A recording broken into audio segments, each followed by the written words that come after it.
welcome back to Pokemon Episode Summaries. Today, I'll be doing a special episode of the anime, Pichu Bros in Party Panic. Now, this episode was basically played in 5 parts on the game Pokemon channel. It was like a mini-movie you could watch, but this is just the summary of every single part combined into one.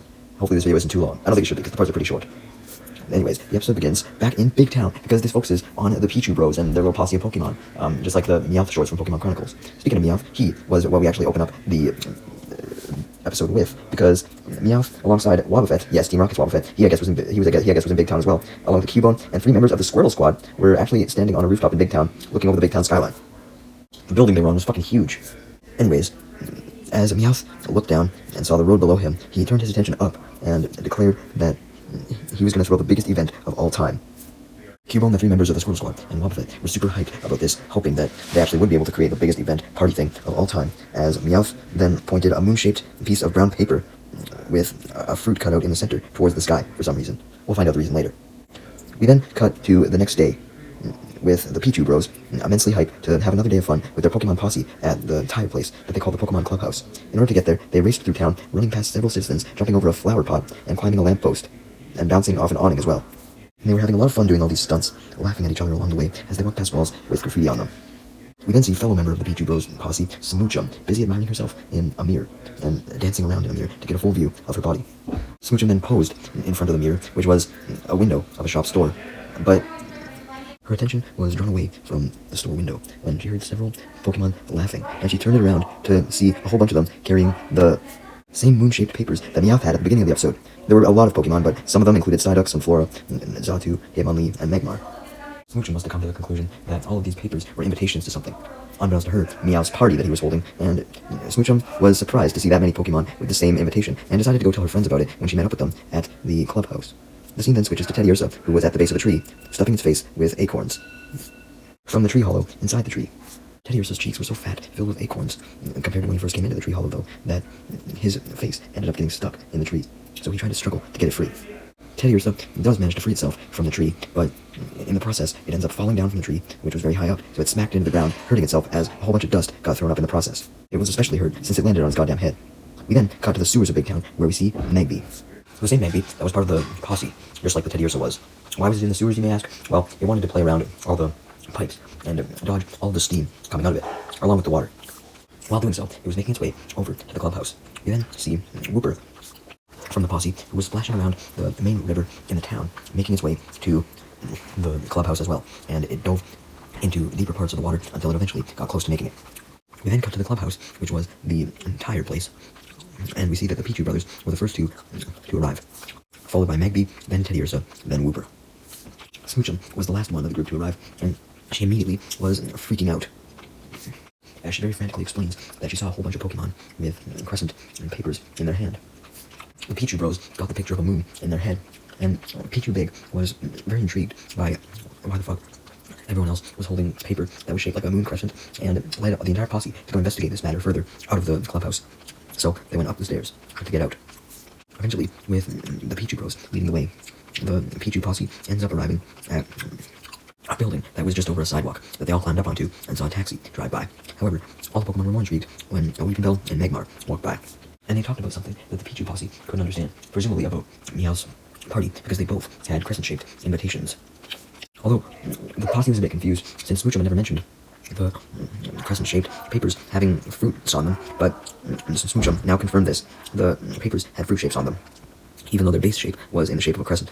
Teddy Ursa, thinking about the fruit, got very hungry, and its stomach began to grumble, and it even thought about all the food that it could be eating, and all the food it had eaten in its past, which made it confused when it realized that none of this food was really in front of it right now, and disappointed.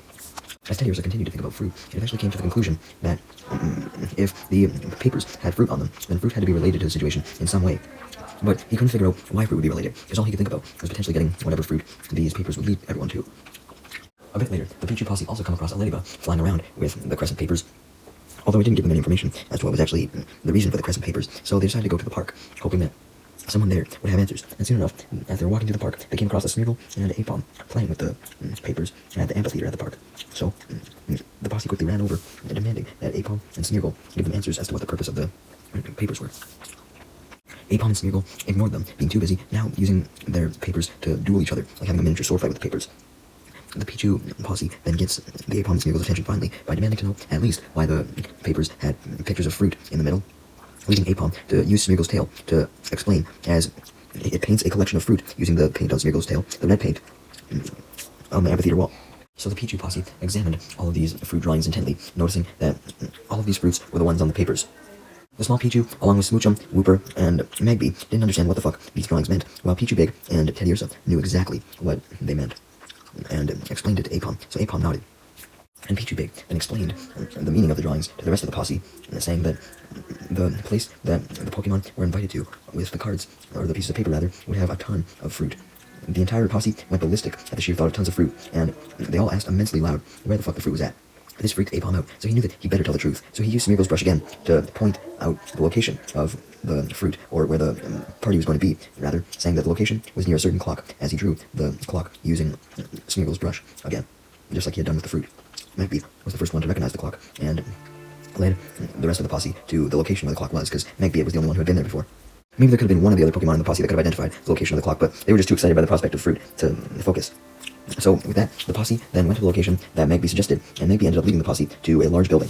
Since the clock was right next to the building, it was like a street clock. Unbeknownst to the Pichu posse, Meowth and the three Squirtle and Cubone and Wobbuffet were also inside this building. Anyways, the posse then snuck into the building, trying not to make any noise, in case this was like a secret area, since a party was supposed to be happening here after all, or some get-together that involved fruit anyways. That's what they thought. Soon, Teddy Ursa picked up a scent, and led the rest of the group through the building, including a flowery area, and eventually to the entrance of to an old like storage warehouse that was in the building. The posse looks around the warehouse, but Teddy Ursa then picks up another smell and leads the entire posse to a larger supply of fruit that was stowed away in a little back room in the warehouse. The Pichu posse was obviously very, very fucking intrigued by the various buckets of food that they found. There was bananas, watermelons, cantaloupe, apple, just fucking any fruit you could think of. But as they were running towards all the fruit, the three Squirtles from the Squirtle Squad stopped them in their tracks. And the three Squirtle Squad members explained that the fruit was reserved for Meowth's party. The Pichu brothers then asked if the cards were related to Meowth's party at all, now referring to the pieces of paper as cards because it just made more sense. The Cubone from earlier, that was with Meowth as well, appeared holding a card, and Cubone explained that the cards were in fact invitations to the party, and the food was only for people with invitations. The Pichu brothers and the rest of the posse started to argue with the three Squirtle and Cubone, when the three Squirtle and Cubone basically tried to force the posse out since they weren't guests with invitations. But the Squirtle Squad and Cubone proceeded to literally kick the posse out of the warehouse. Anyways, not listening to what they had to say. Teddy Ursa, however, managed to escape the Cubone and Squirtle's grasp, so he wasn't kicked out. Well, he was about to take one of the fruits because of this, but just then, Wobbuffet popped up behind the fruit boxes, terrifying Teddy Ursa. In fact, Teddy Ursa was so fucking terrified that it was literally scared out of the warehouse. It didn't even have to get kicked out. It just left on its own. So now, the three Squirtle, Cubone, and Wobbuffet laughed, seeing the Pichu posse now outside. And the Pichu posse were depressed that they weren't allowed in the party and wouldn't be getting any of the fruit. Cubone, the three Squirtle, and Wobbuffet then stepped back inside the warehouse, only to be confronted by Meowth, who quickly ran up to them, enraged, demanding to know what the fuck they were doing down in the warehouse, and shouting that they should be getting ready for later tonight. And clarifies that they needed to get upstairs immediately so that they could rehearse the song they would be singing for the party tonight. We then cut back outside the warehouse and outside the building period, where the Pichu posse was sitting by a short flight of stairs in the suburbs of the city, really depressed that they couldn't get all the fruit that they wanted. But just then, a breeze picks up, and one of the Pichu bros looks up into the sky and notices an invitation fluttering in the air because of the wind. And he immediately goes off to follow it, with the rest of the group following him, desperate to get that goddamn invitation, leaving the steps behind where a shadow of a huge tree over top of them was overcasting. Meanwhile, we then cut back to the special room upstairs in the building where Meowth and Wobbuffet had just arrived with fruit from several of the boxes, now in a little trolley, so that, he could place the fruit there. But when Meowth checked on how the preparations were going, he was very mad to see that the progress was extremely slow, even though the Squirtle and Cubone were the ones in charge of the preparations. Meowth shouted at the three Squirtle, especially because they had all this time upstairs, and yet they'd only set up a singular chair. Meowth was about to yell at Cubone as well, after he'd yelled at the Squirtles, demanding they pick up the pace, but Meowth noticed that Cubone was setting up some metal cans and barrels as a makeshift drum set. Meowth got mad at this though, when he saw that this was the only thing that Cubone had set up, and it wasn't even setting anything else up. It was too busy batting the barrels like drums, and, trying to play it for itself. So Meowth yelled at Cubone, calling him a goddamn numbskull, and telling him to shut up with all the drum racket, which really hurt Cubone's feelings as it got really, really depressed, and it even turned blue on the inside. Meowth quickly panicked though, knowing that Cubone was the only Pokemon he knew in the entire city of Big Town that knew how to play drums, and Meowth knew that drums could be a big asset to the party. So he wanted to ensure that Cubone wouldn't quit, because then he would have to find a last-minute drummer. So Meowth desperately goes up to Cubone and tries to reassure it that he didn't mean what he said, and he actually wanted Cubone to keep playing the drums, since he was playing a really cute beat. Cubone was very happy with the fact that it was allowed to play as much drums as it wanted, and started beating on the barrels really hard, leaving Meowth with a slight headache, but at least he didn't have to find a last-minute drummer. Meanwhile, the Pichu posse was desperately chasing after the invite all through town, going past a fire hydrant and also a store window, which caused Smoochum to stop so it could enjoy its own reflection again. With Smoochum very distracted by its own reflection as it combed her hair and smiled at how well she combed her hair, the rest of the posse decided to continue to chase after the invitation without her, and eventually it floated high above a river. The Pichu Bros got on the rails of the nearby bridge to cross it, but Whooper, being a water type, decided to just go into the river itself to go grab it, but in the process, Megby accidentally fell into the river, while the Pichu Bros and Teddy Ursa simply continued on through the rails, hopping across several rooftops. Obviously, with Megby being a fire type and all that, it hated being in the water and flailed around, panicking that it was gonna fucking die, but thankfully, Whooper saved Megby by swimming underneath him and putting Megby on his head, raising him above the water. Whooper was glad to have saved Megby, but now the two of them were way behind the Pichu Bros and Teddy Ursa. Although Teddy Ursa soon got too tired to keep following the Pichu Bros and became sidetracked by a nearby ice cream truck, and immediately ran straight towards the ice cream truck to chow down on some ice cream, meaning that the Pichu Bros were now chasing the invitation all by themselves. Eventually, the Pichu Bros made it to a busy street with some what appeared to be flags and clothes hangers when they almost got hit by a truck, though they jumped over it. Same thing happened with the car. They jumped over it too. Although, when they jumped off the car, or over the car rather, they ended up jumping straight onto a sleeping Houndour's head, and the Houndour proceeded to scare the Pichu Bros, angry at them. So, the Pichu Bros, terrified, ran the fuck away as the Houndour angrily chased after them, wanting revenge.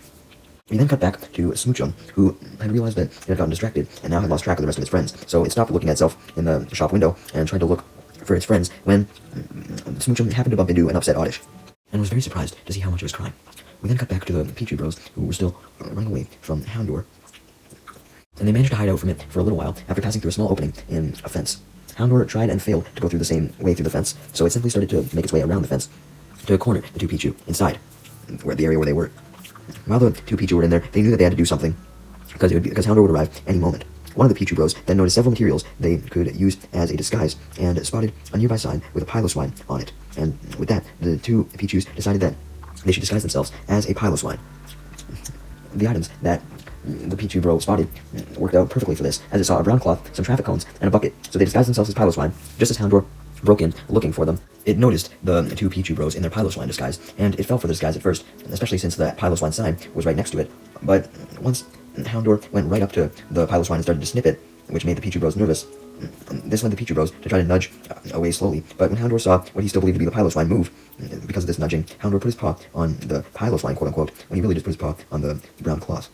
And since the claw was so sharp, it ripped the cloth, and this exposed the Pichu Bros, leading Houndour to continue to chase after them as the Pichu Bros continued to run away. Eventually, the two Pichu brothers ran into a car park as the Houndour followed them inside, but the two Pichu Bros just barely managed to get inside an elevator shaft, and the elevator rose up as the Houndour glared at them angrily from down below, wishing that it could pounce on the two Pichu. But the two Pichu Bros gave a sigh of relief, since the elevator had taken them up to the rooftop of the car park, and they immediately got out of the elevator, which had stopped. So the two Pichu Bros quickly ran to the ledge of the building, and when they saw how high they were, they fainted, falling down onto the roof. They were just so scared of how high up they were, but when they came to, they noticed the shape of the clouds, and also noticed that the shape of the clouds looked like them. This made the two Pichu Bros happy, as they smiled at each other, and then looked up at the clouds again, wondering if they'd have taken a different shape, and they did. This time, at least according to them, the clouds looked like several pieces of fruit. Just then, a quick breeze blew, which was so bad, it forced the two Pichu Bros to sit up, because it basically blew their small bodies up. Just then, though, the two Pichu Bros noticed that the wind was so strong that it had brought the invite to them, as the invitation smacked one of the Pichu Bros right in the face. That part didn't matter to the two Pichu Bros whatsoever, though. They were just immensely happy to have the invitation now, and high-fived each other as they both held the invitation.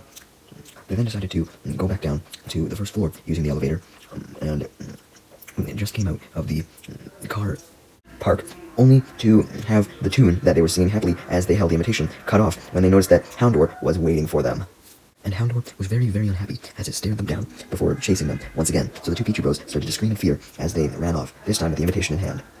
Eventually, the two Pichu Bros were running away from Houndour down a large slope, although while they were running, they noticed a fire hydrant and ran around it, splitting apart, with one Pichu Bro running on one side of the fire hydrant and the other Pichu Bro running on the other side of the fire hydrant. But Houndour, having the thought of eating the two Pichu Bros alive on his mind, wasn't paying attention to where he was going and smashed into the fire hydrant. head first, just what the two Pichu Bros were hoping for. And to make matters better for the two Pichu Bros, the hydrant then ruptured, and a whole bunch of water came out, launching Houndour all the way into the air, very high into the air to boot, and into a different part of town, before Houndour landed on a trampoline of sorts, and bounced off the trampoline right next to it. Houndour soon realized, though, that it didn't land on a trampoline, but instead a Snorlax, and Snorlax's sleep was disturbed when Houndour landed next to it, and on its stomach, for that matter, because Houndour landed on Snorlax's stomach as opposed to a trampoline, and since Snorlax was disturbed, it turned around in its sleep, laying on its belly. Houndour tried to run away, but when Snorlax rolled over, Houndour was crushed by Snorlax's huge belly. Hopefully it didn't fucking die. Anyways, we then cut back to the building that Meowth, the 3 Squirtle, Cubone, and Wobbuffet were in. And Meowth, Wobbuffet, Cubone, and the Squirtle looked proud of themselves at the fully decorated room.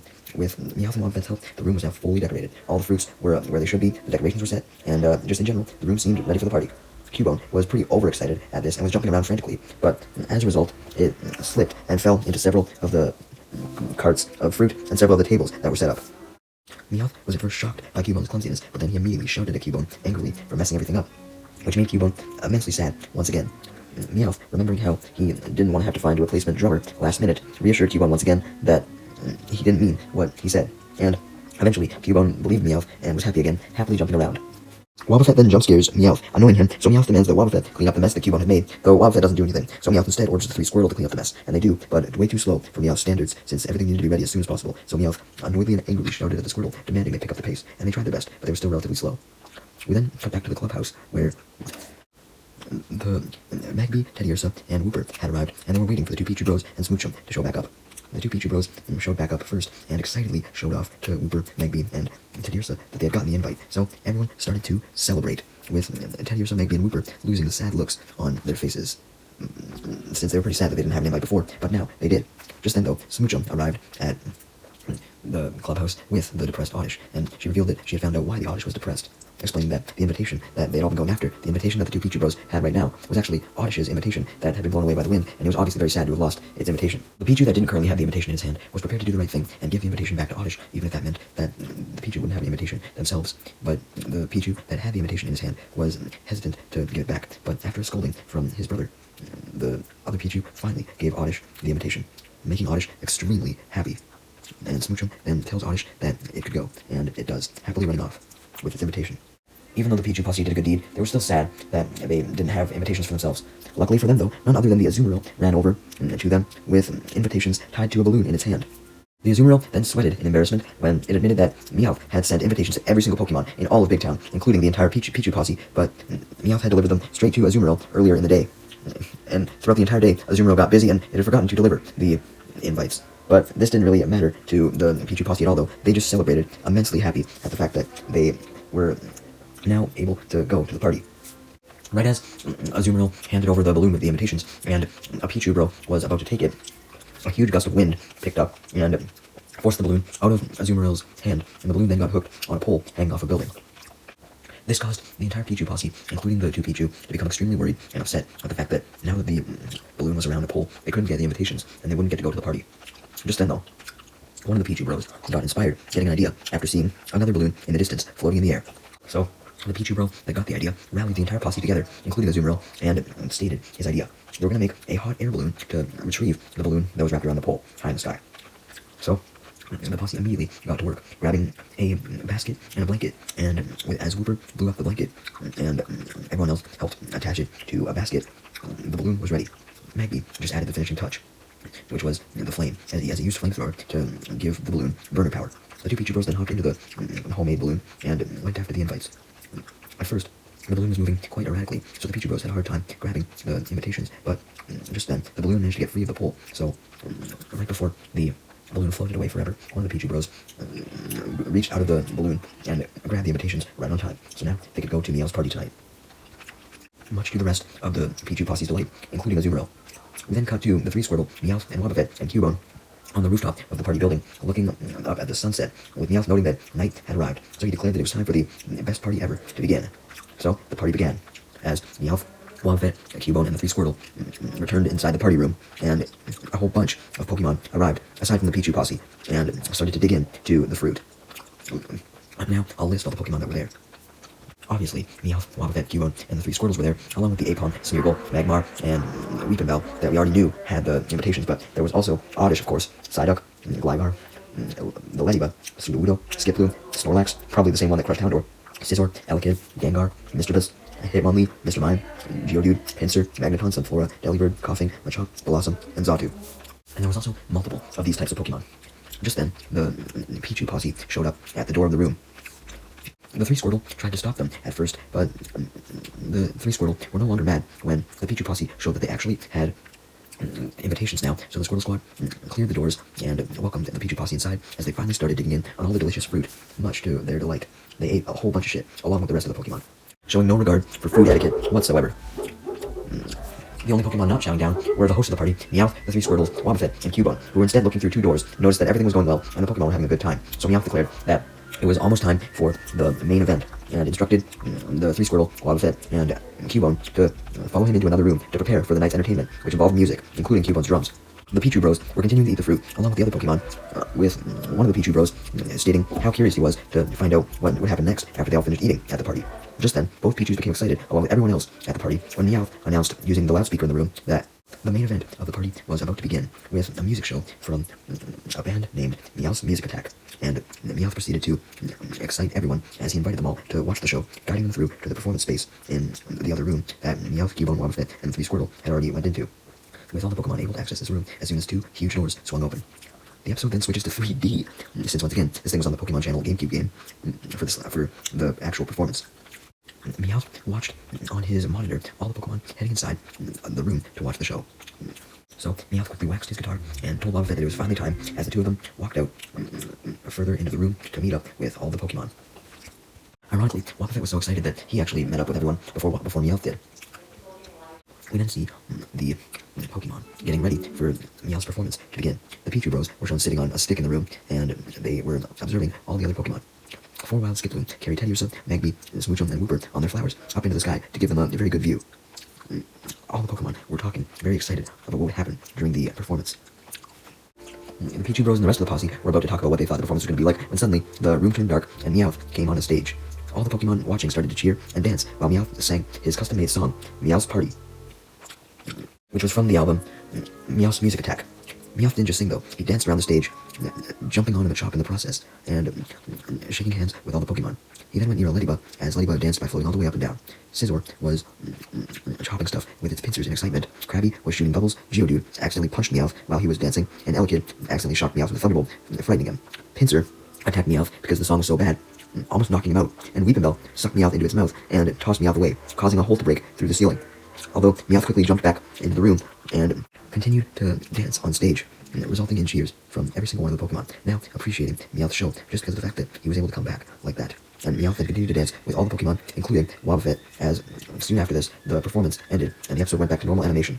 Meowth then clarified to all the Pokemon that the party was not done yet. He had one more thing: fireworks, and he called for the fireworks to begin as he hit a remote control in the room to make the fireworks appear through the hole in the ceiling. Like, basically you could see the fireworks through the hole in the ceiling, but Meowth was shocked to realize that the fireworks weren't working properly as the fireworks weren't appearing. So Meowth immediately went up to the rooftop to investigate, along with Wobbuffet, Cubone, and the three Squirtle, hoping that Meowth could figure out what was wrong. First, Meowth tried to just have Wobbuffet activate the fireworks, shouting "Fire!" but as Wobbuffet shoved down the dynamite box, the fireworks didn't go off still. So Meowth went even closer to the fireworks to try and personally meddle with them, but then they finally worked, sending Meowth high into the air, leading him to comment that the fireworks felt just like he was being blasted off by Ash and the gang. And he stated that Jesse and James were lucky they weren't feeling this pain. The Pichu Bros and their posse were walking back home since they thought the party was over since the fireworks didn't activate. However, they noticed the fireworks in the sky and looked in awe as the dozens of them shot out into the air. This was probably the Pichu posse's, including Azumarill's, favorite event of the night, since the fireworks were so big they could be seen all throughout the town. And with that, the episode ends, including the actual episode on the Pokemon Channel GameCube game.